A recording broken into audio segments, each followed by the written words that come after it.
Country delight buffalo milk ని మా family వాళ్ళకి ఎప్పటి నుండో వాడుతున్నాను. ఈ పాల ఫస్ట్ యూజ్ నుండి నాకు దీనిపైన చాలా నమ్మకం వచ్చింది. Choose Country Delight and live better.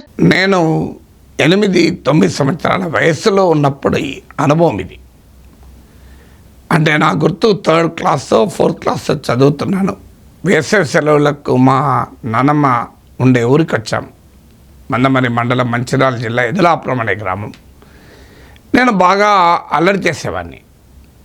April 22 holidays ఉంటే జూన్ 12 మళ్ళీ, అంటే ఏప్రిల్ 23 వస్తే ఊరికి మళ్ళీ జూన్ 10వ తారీఖు 11వ తారీఖు వెళ్ళేవాళ్ళం. అంటే సుమారు 50 రోజులు ఊర్లో ఉండేవాళ్ళం. మా నాన్న ఒక సాధారణ స్కూల్ టీచరు. 4 పిల్లలము, ఆస్తిపాస్తులు లేవు, ఇల్లు కూడా లేదు సొంత, పొలం తర్వాత సంగతి, పొలం అంటూ లేదు.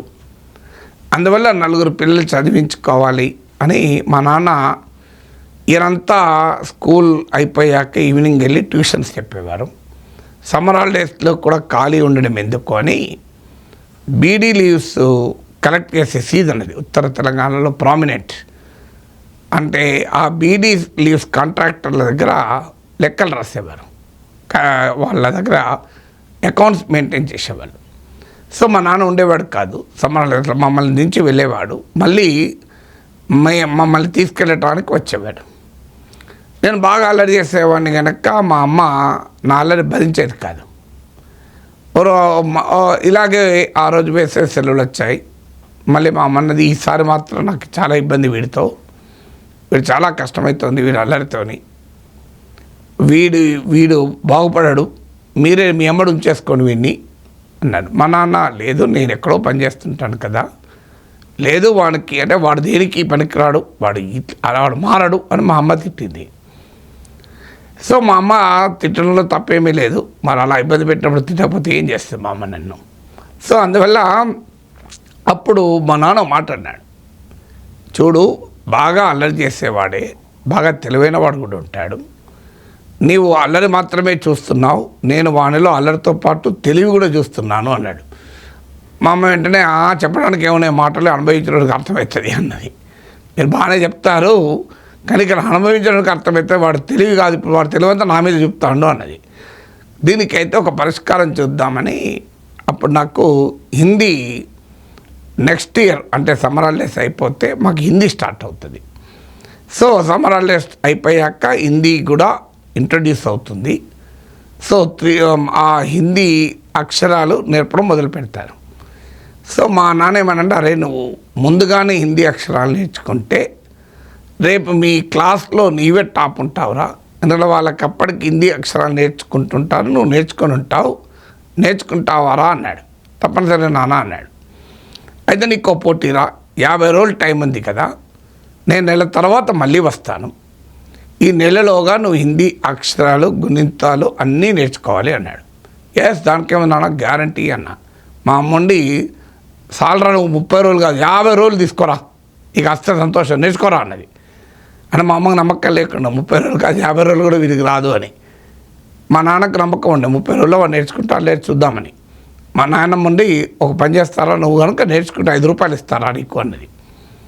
అంటే ఆ రోజుల్లో 5 రూపాయలు చాలా ఎక్కువ. మేము ఆ రోజు సమ్మర్లో వాటర్ ఉండేది కాదు, బావులల్లో వెల్స్లో చాలా లోతుల్లోకి నీళ్ళు ఉండేవి. మేము తాడుతో చేది నీళ్లు పట్టేవాళ్ళం. ఒక బిందెడు వాటర్ నింపితే మా నాన్నమ్మ మాకు 5 పైసలు ఇచ్చేది. అలాంటిది 5 rupees, it's a very big money. So అని నేను మనీ కొరకు కాదు, మనీ సమస్య కాదు, నాకు ఛాలెంజ్ నానిచ్చాడు, దీని సంగతి తేలుస్తా అన్నాడు అని చెప్పి మా నాన్న ఎందుకో పనుండి నెల కాకముందు 20 రోజులకి వచ్చాడు. వచ్చి ఎక్కడి దాకా వచ్చిందిరా నీది అన్నాడు. నాన్న మొత్తం హిందీ అక్షరాలు గుణితాలు కూడా వచ్చాయని చెప్పాను.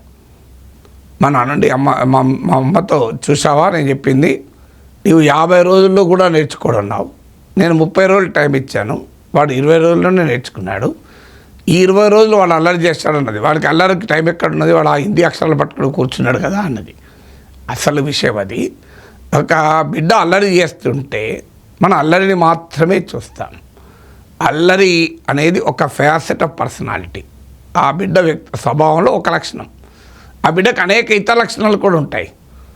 పేరెంట్స్ థింగ్లో ఇది ఒక ఇంపార్టెంట్ లెసన్ ఏంటంటే, don't look at the negative dimension of child's personality, look at the positive dimension of the child's personality. అంటే బిడ్డల స్వభావంలో అనుకూలమైన ఉంటాయి, ప్రతికూలమైన ఉంటాయి. ప్రతికూలం వాటి మీద ఫోకస్ చేసినుకోండి, అవే పెరుగుతాయి. దానికి పరిష్కారం అనుకూలమైన అంశాలకు పని చెప్పాలి. అంటే అల్లరి చేసే పిల్లవాడికి అల్లరి చేస్తున్నామని ఎంత తిట్టినా కొట్టినా వాడు అల్లరి మానడు, అది గ్యారంటీ. కానీ ఆ అల్లరి మానటానికి ఒక్కో ప్రొడక్టివ్ వర్క్ ఇచ్చామనుకోండి, ఒక ఛాలెంజింగ్ టాస్క్ ఇచ్చామనుకోండి, ఆటోమేటిక్గా అల్లరి మాగిపోతుంది. సో ఇక్కడ నుంచి ఏం నేర్చుకున్నాం? ఒక బిడ్డలో ఉండే లక్షణాలు, ఒక బిడ్డే కాదు, ఎదుటి వ్యక్తులు చుట్టూ ఉన్న ప్రతి ఒక్కరిలోనూ, మీరు ఒక టీం లీడర్ అయితే మీ టీంలో ఉన్నవారు అందరిలోనూ పాజిటివ్ డైమెన్షన్స్ ఉంటాయి, నెగిటివ్ డైమెన్షన్స్ ఉంటాయి. అన్ఫార్చునేట్లీ మన దృష్టిలో నెగిటివ్ డైమెన్షన్ పైనే పడుతున్నాయి. We don't bother about the positive dimensions of our personality. ఆ పాజిటివ్ డైమెన్షన్స్ మనం ఫోకస్ చేసామనుకోండి, ప్రొడక్టివ్ రిజల్ట్ వస్తుంది. అనటానికి నా జీవితంలో నియర్లీ 50 years ఎబో కింద జరిగిన ఈ సంఘటనే గుర్తు. ఆ తర్వాత ఇంకొక 4-5 years 7th క్లాస్కి వచ్చే వరకు మా నాన్న నాకు ఇంకో టాస్క్ ఇచ్చాడు. చూడరా, ఈ ఊరిలో అందరూ చదువురాని వాళ్ళు, ఇప్పుడంటే బాగా చదువుకున్నారు. ఆ రోజుల్లో ఒక్కరే 10th క్లాస్ చదివినంతను ఉండే. మా నాన్న was the first teacher in the school in that village. ఆ గ్రామానికి మొదటి ఉపాధ్యాయుడిగా వచ్చాడు. సో అందువల్ల ఎవరు చదువుకునే వాళ్ళకి కాదు, పల్లెటూరులో అందరూ ఆ ఆకులు కట్టలు కట్టేవాళ్ళు, తునికాకులు. వాళ్ళు కట్టెలు కడుతుంటే మా ఇంటి పక్క వాళ్ళ ఇంట్లో నేను వెళ్ళి రామాయణము, రామచరితమానస్ ఉండేది మా ఇంట్లో. ఆ రామాయణాన్ని చదివి ఎక్స్ప్లెయిన్ చేసి వివరించేవాడిని. దానివల్ల ఇప్పటికీ నాకు అనేక అంశాలపైన అవగాహన కానీ, వాగ్దాటి కానీ, భాషా చాతుర్యం కానీ, భావ వ్యక్తీకరణ కానీ రావటానికి అది మూలం. సో ఇలా జీవితంలో ఎప్పుడైనా మనం గుర్తుంచుకోవాలి, do not focus on the negative dimension of your personality or others personality, look at the positive dimension. ఇంకో గుణం కూడా ఉంది. మా నాన్న మాట అడిగాడు, అరే ఎట్లా నేర్చుకున్నావురా 20 రోజుల్లో అన్నాడు. అన్న నాకు హిందీ రాదని నన్ను ఇన్సల్ట్ చేసిండ్రు, దాని సంగతి చెప్దామనుకున్నా అన్నది. అప్పుడు మా నాన్న అన్నాడు, వీనిలో ఉన్న తిక్క వీనికి ఈ విజయం సాధించడానికి కారణమైంది అని. వీనిలో ఉన్న తిక్క ఏంటంటే వీడిని ఎవడనంటే వీడు ఊరుకోడు. అందువల్ల వీడికి రాదు అని మా అమ్మ అనడం నాకు లాభమైంది ఒక రకంగా. మా అమ్మ వీడికి రాదు అని అనకపోతే నాలో ఆ రకమైన పోటీతత్వం పెరిగేదో లేదో. మా అమ్మ రాదు అన్నది కదా, నేను నేర్చుకొని చూపాలి. when a challenge is given to me, I should defeat it. If something counters me, I should defeat it. ఈ స్వభావం చాలా ఇప్పటికీ నాలో పోలేదు.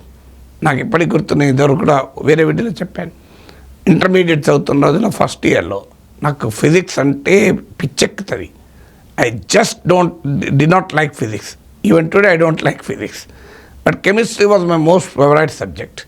ఫిజిక్స్ ఏమీ అర్థమయ్యేది కదా, లైట్, హీట్, థర్మోడైనమిక్స్ అసలు ఏమి ఎక్కేది కదా. ఒక న్యూక్లియర్ ఫిజిక్స్ మాత్రం కొద్దిగా ఇంట్రెస్ట్ ఉండేది.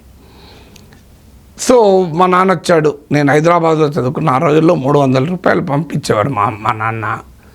మా అమ్మ నాన్నలు ఎంతో త్యాగం చేస్తే 300 రూపాయలు పంపగలిగేవాళ్ళు. ఆ రోజుల్లో ఉన్న పరిస్థితుల్లో హైదరాబాద్లో కొడుకు చదువుకుంటున్నాడన్న ఆనందంతో ఉండేవారు. ఎలా ప్రిపేర్ అవుతున్నారు ఎగ్జామ్స్, కష్టపడుతున్నా నాన్న, కానీ ఈ ఫిజిక్స్ తనకెక్కడం లేదు నాన్న, ఎంత చదివినా అన్నాడు.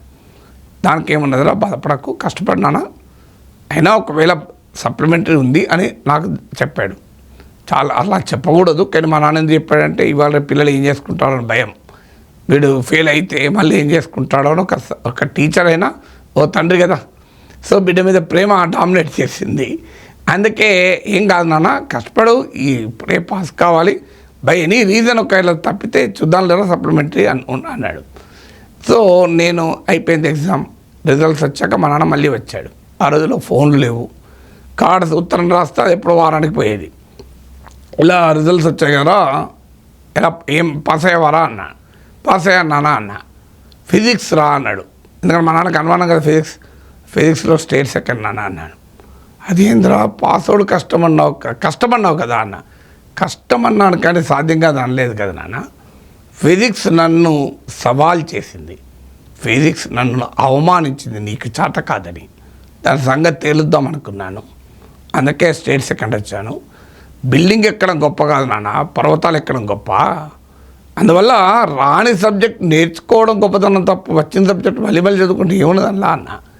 ఇంట్రెస్టింగ్లీ 35 మార్క్స్ ఉండేది మాకు ఫస్ట్ ఇయర్లో, 35 సెకండ్ ఇయర్లో ఉండేది, 30 ఈ ప్రాక్టికల్స్ ఉండేది. ఇప్పుడు ఎలా ఉందో తెలియదు. 35లో chemistry the most favourite subject for me. Intermediate first ఇయర్లో ఉన్నప్పుడు సెకండ్ ఇయర్లో క్లాసులు చెప్పేవాడిని, సెకండ్ ఇయర్లో ఉన్నప్పుడు బీఎస్సీ కెమిస్ట్రీ వాళ్ళ పాఠాలు చెప్పేవాడిని. అలాంటి కెమిస్ట్రీలో నాకు 35కు 33 వస్తే ఫిజిక్స్లో 35కు 34 వచ్చాయి. సో అది second example. If something challenges me we should not leave it. So ఆ ఛాలెంజ్ని ఎదుర్కోవడంలో ఎగ్జైట్మెంట్ ఉంటుంది. నేను తెలుగు మీడియం మారిన సమయంలో నా అనుభవానికి కూడా గతంలో చాలాసార్లు చెప్పాను. అందువల్ల లైఫ్లో ఎప్పుడైనా గుర్తుపెట్టుకోండి, ఒకటి మనలో కానీ ఇతరులో కానీ అనేక డైమెన్షన్స్ ఉంటాయి, అనేక పార్శ్వాలు ఉంటాయి. మనం సాధారణంగా నెగటివ్ డైమెన్షన్స్ని చూస్తాం, కానీ ప్రతి వ్యక్తిలోనూ పాజిటివ్ యాంగిల్స్ కూడా ఉంటాయి. ఆ పాజిటివ్ డైమెన్షన్ కనుక గుర్తించి దానికి సాన పెడితే నాకు హిందీ అక్షరాలు 20 రోజుల్లో వచ్చినట్లు, రామాయణాన్ని అనర్గళంగా మాట్లాడగలిగేలా సామర్థ్యం వచ్చినట్లు, ఫిజిక్స్లో స్టేట్ సెకండ్ వచ్చినట్లు మీకు కూడా వస్తాయి. లేదు మనకు నెగటివ్ డైమెన్షన్ పైనే దృష్టి పెట్టామనుకోండి, we'll end up in a disaster. మనం ఏమీ జీవితంలో సాధించలేము. అందువల్ల ఈ చిన్ననాటి అనుభవం నాకు ఎందుకు గుర్తు చెప్తున్నానంటే, ఇది నా అనుభవమే కాదు, మీ అనుభవం, మన అనుభవం కూడా.